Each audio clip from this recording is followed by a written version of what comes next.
안녕하세요. 알지박스 펄시 팟캐스트입니다. 유명 컬렉터 이름이 딱 붙으면 작품 가격이 확 뛰는 거 보신 적 있죠?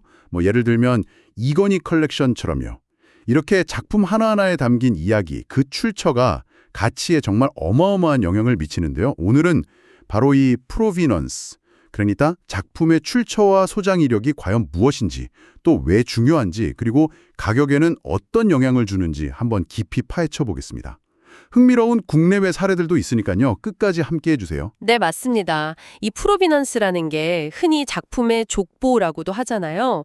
근데 이게 단순히 과거 소유자 목록을 나열하는 걸 넘어서는 개념이에요. 작품의 진위, 그리고 그 가치를 판단하는 데 있어서 아주 핵심적인 열쇠가 됩니다. 아, 핵심 열쇠요? 네, 작품이 탄생한 순간부터 지금 이 순간 우리 앞에 오기까지의 모든 경로와 역사를 다 담고 있는 거죠. 그 경로와 역사라는 게 구체적으로 어떤 정보들을 말하는 건가요? 그냥 누가 가졌었다, 이게 다는 아닐 것 같은데요. 그럼요.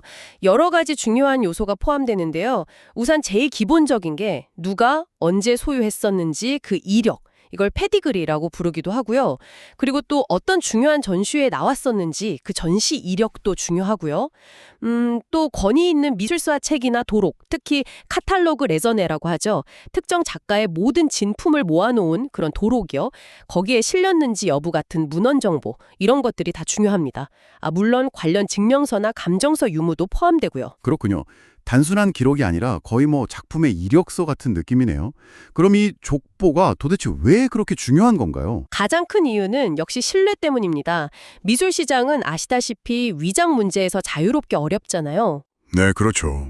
그래서 작가로부터 현재 소유자까지 그 경로가 명확하게 추적될수록 이건 진품일 가능성이 높겠다, 이렇게 믿게 되는 거죠. 구매자 입장에서는 그 불안감을 크게 덜 수 있고요. 특히 정보가 좀 불투명한 시장일수록 이런 신뢰의 가치는 더 커집니다. 그 신뢰가 그럼 실제 가격에도 영향을 미치겠네요. 직접적으로요? 그럼요. 아주 직접적이죠. 혹시 연구 같은 것도 있나요? 얼마나 차이가 나길래요? 내 연구 결과들을 보면요, 이게 상당한 영향을 미칩니다. 예를 들어서 소유 이력이 명확하다, 이것만으로도 가격이 한 20% 이상 오를 수 있고요. 만약에 유명 미술관에 전시된 경력이 있다? 그럼 40% 이상. 더 나아가서 권위 있는 문헌에 수록되었다? 이러면 50% 이상까지도 가격이 뛸 수 있다고 해요. 와, 50%요? 네, 그리고 판매될 확률 자체도 높아지고요. 이게 바로 프로비넌스의 힘이죠. 와, 진짜 엄청나네요. 50% 이상이라니. 이게 단순히 신뢰도 문제만은 아닐 것 같은데요. 어떻게 그렇게 가격 차이가 나는 걸까요? 그냥 유명한 사람이 가졌었다, 이 사실 하나만으로 그렇게 가치가 뛰는 건가요?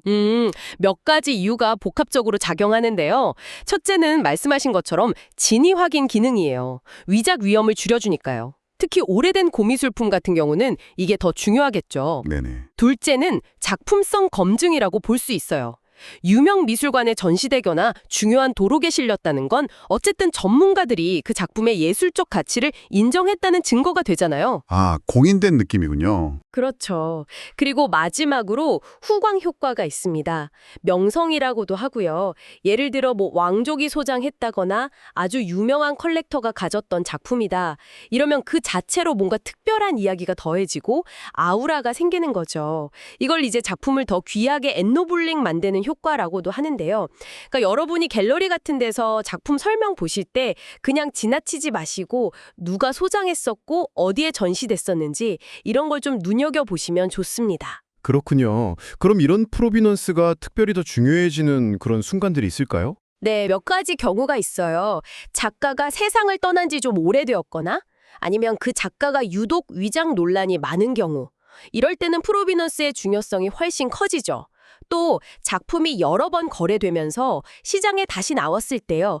그때 만약 이전에는 몰랐던 새로운 정보, 예를 들면 새로운 전시 이력 같은 게 밝혀지면 가치에 큰 영향을 줄 수도 있습니다. 아, 우리나라 사례를 또 빼놓을 수가 없죠. 그 박수근 화백의 빨래터 논란, 이게 바로 생각나네요. 네, 맞아요. 그 사건이 프로비넌스의 중요성, 그리고 동시에 그 위험성까지 보여준 아주 상징적인 사례입니다. 2007년에 서울 옥션 경매에서 45억 2천만 원이라는 정말 기록적인 가격에 낙찰됐었잖아요. 네, 맞아요. 엄청난 가격이었죠. 그때 그렇게 높은 가격이 매겨진 이유 중 하나가 바로 프로비넌스였어요. 1950년대에 한국에 살았던 미국인 존 릭스라는 분이 박화백에게 직접 받은 그림이다라는 거였죠. 그 릭씨가 직접 인터뷰에서 박화백한테 물감 같은 거 구해주는 대가로 그림을 선물 받았다 이렇게 말하기도 했었고요. 아, 그런 이야기가 있었군요. 근데 결국 위장 논란에 휩싸였잖아요. 네, 맞습니다. 그 이후에 위장 논란이 크게 불거지면서 아주 길고 긴 법정 다툼으로 이어졌죠. 이 사건은 결국 그 프로비넌스라는 것 자체를 얼마나 철저하게 검증해야 하는지 그걸 정말 극명하게 보여준 사례라고 할 수 있습니다. 참 안타까운 일이죠. 네, 정말 작품 자체와는 별개로 이 족보 문제가 그렇게 큰 영향을 미칠 수 있다는 게 그렇죠. 반면에 또 이건희니 컬렉션 같은 경우는 그 이름 자체가 가지는 힘이 엄청났고요. 맞아요. 그건 정말 이름만으로도 대단했죠. 네, 이건희 컬렉션이라는 그 이름 자체가 하나의 아주 강력한 프로비넌스가 된 경우입니다. 컬렉터의 명성이 곧 작품의 신뢰도와 가치를 보증해주는 그런 대표적인 사례라고 할 수 있겠습니다. 이처럼 프로비넌스는 때로는 명성이 되기도 하고 또 때로는 논란의 불씨가 되기도 하는 거죠. 들어보니까 프로비넌스라는 게 단순히 작품의 과거 기록이 아니네요.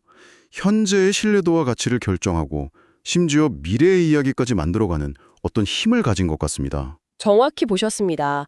작품의 출처를 이렇게 따라가 보는 건요, 미술품을 더 깊이 이해하는 좋은 방법이기도 하고요. 또 어떻게 보면 흥미진진한 미술 시장의 뒷이야기를 엿볼 수 있는 창이 되기도 합니다.